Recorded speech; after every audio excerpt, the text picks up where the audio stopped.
दोस्तों नमस्कार।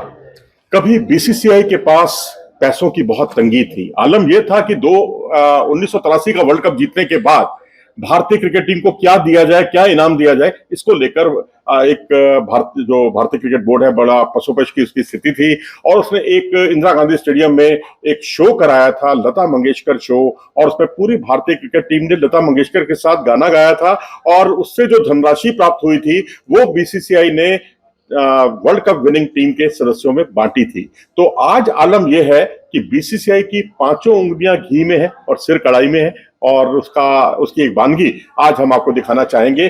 2022-2023 की जो रिपोर्ट आई है, एकदम सामने हुई है, खुलासा हुआ है, उससे कई चौंकाने वाले तथ्य सामने आए हैं। आज हम उन तथ्यों के बारे में आपको विस्तार से बताएंगे कि कितना जंप राजस्व में हुआ है बीसीसीआई को, क्योंकि वाकई ये जो क्रिकेट है भारत में वाकई एक धर्म से कम नहीं है, और उसको खेलने वाले खिलाड़ी किसी देवता से कम नहीं है। इसका एक अंदाजा आप इससे लगा सकते हैं। ये आप देखिए 2022-2023 की जो रिपोर्ट आई है चौंकाने वाली, उसमें बीसीसीआई के राजस्व में जो इनकम होती है बीसीसीआई को, उसमें 116% की छलांग लगाई है बीसीसीआई ने, 116% की। उसके बाद अगर आप 2022 की तुलना में 2023 यानी एक साल का अगर आप देखेंगे दायरा, तो उसमें 5,000 करोड़ रुपए ज्यादा कमाए हैं बीसीसीआई ने। यह भी एक चौंकाने वाला तथ्य है। इसके अलावा 2022-2023 में बीसीसीआई की सालाना आमदनी जो है 50% नहीं 78% बढ़ी है। इससे आप अंदाजा लगा सकते हैं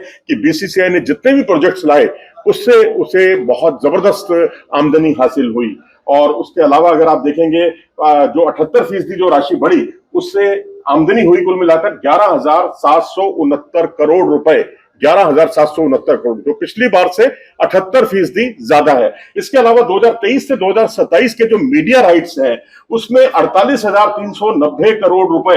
ये देखिए, अब ये गौर करने वाली बात है, इतिहास में ऐसा पहले कभी नहीं हुआ, पूरी दुनिया के किसी भी क्रिकेट बोर्ड में ऐसा पहले कभी नहीं हुआ कि 2023 से 27 तक यानी 5 वर्षों में मीडिया राइट्स में 48,390 करोड़ रुपए की आमदनी हुई है बीसीसीआई को।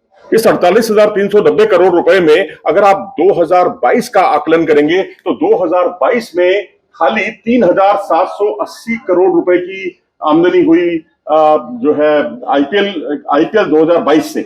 और उसके बाद 2023 में एक वर्ष में कितना फर्क पड़ गया, 8,744 करोड़ रुपए, यानी 131 करोड़ रुपए की बढ़ोतरी। ये ग्रोथ जो है 131 करोड़ रुपए की एक साल के अंदर अगर आप देखेंगे 2022 और 2023 में, इतनी ग्रोथ जो है ये भी अपने आप में चौंकाने वाली है। और वाकई ये मानना पड़ेगा कि आईपीएल के राइट्स में बेतहाशा वृद्धि हो रही है, चाहे वो उसके टाइटल स्पॉन्सरशिप हो, चाहे वो उसके अन्य राइट्स हो, स्पॉन्सरशिप हो, या अन्य मद से जो आमदनी बीसीसीआई को होती है, उसमें अगर आप देखेंगे तो लगातार वृद्धि हो रही है। 2023 के बाद अगर कुल आमदनी देखेंगे तो 16,493.2 करोड़ रुपए, ये जो सेविंग अकाउंट होता है बीसीसीआई का, करंट अकाउंट होता है, और साथ ही जो एफडी होती है, उन सबको अगर मिला दें तो वो राशि बनती है 16,493.2 करोड़। ये अपने आप में एक चौंकाने वाला तथ्य है। और 2,038 करोड़ रुपए का जो बीसीसीआई है वो जीएसटी देता है। देखिए 2,038 करोड़ रुपया, इतना तो हम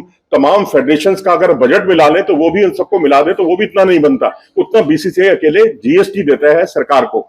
उसके अलावा अगर आप जीएसटी के बाद उनका नेट एसेट देखते हैं तो 10,993.29 करोड़ रुपए। और फ्रेंचाइजी फीस जो है लगातार उसमें जो इजाफा होता रहता है, उससे उसको अलग से आमदनी होती है, और वो आमदनी जो है अब बढ़कर 1,730 करोड़ रुपए जो थी, उससे बढ़कर अब 2,117 करोड़ रुपए हो गई है। यानी पहले थी 1,730 करोड़ और उसमें इजाफा हुआ 2,117 करोड़ रुपए जो है उसकी टोटल आमदनी हो गई। और इसके अलावा जो स्पॉन्सरशिप होती है, अगर आप स्पॉन्सरशिप का पूरा आकलन करेंगे, पूरी इसका गणित का अध्ययन करेंगे, तो भारत में ओलंपिक जब आते हैं या एशियन गेम्स आती हैं, तो आपको पीवी सिंधु से लेकर किदाम्बी श्रीकांत से लेकर मनु भाकर जो है अभी लेटेस्ट नई सनसनी जो है, नीरज चोपड़ा, इन सब की आमदनी जो है वो बढ़ती है, लेकिन एक निश्चित काल के लिए। लेकिन जो क्रिकेटर्स हैं इनकी इनकम जो है लगातार बढ़ती है, मतलब चाहे कोई भी वर्ल्ड कप का आयोजन हो चाहे ना हो, बायलैटरल सीरीज ही क्यों ना हो, क्योंकि हमने बहुत से प्लेयर्स को देखा है बायलैटरल सीरीज में उनका कॉन्ट्रैक्ट बढ़ते हुए, कॉन्ट्रैक्ट रिन्यू होते हुए हमने देखा है। तो ये राशि जो बनती है वो है 847 करोड़ रुपया। 847 करोड़ रुपया खाली क्रिकेटर्स को, बीसीसीआई को आमदनी होती है स्पॉन्सरशिप से। जो प्लेयर्स को जो आमदनी होती है अलग अलग, जो प्लेयर्स कमाते हैं, वो इससे भी कहीं ज्यादा है। इससे आप अंदाजा लगा सकते हैं कि क्रिकेट में पैसा बरसता है। फिलहाल इस पेशकश में इतना ही। नमस्कार।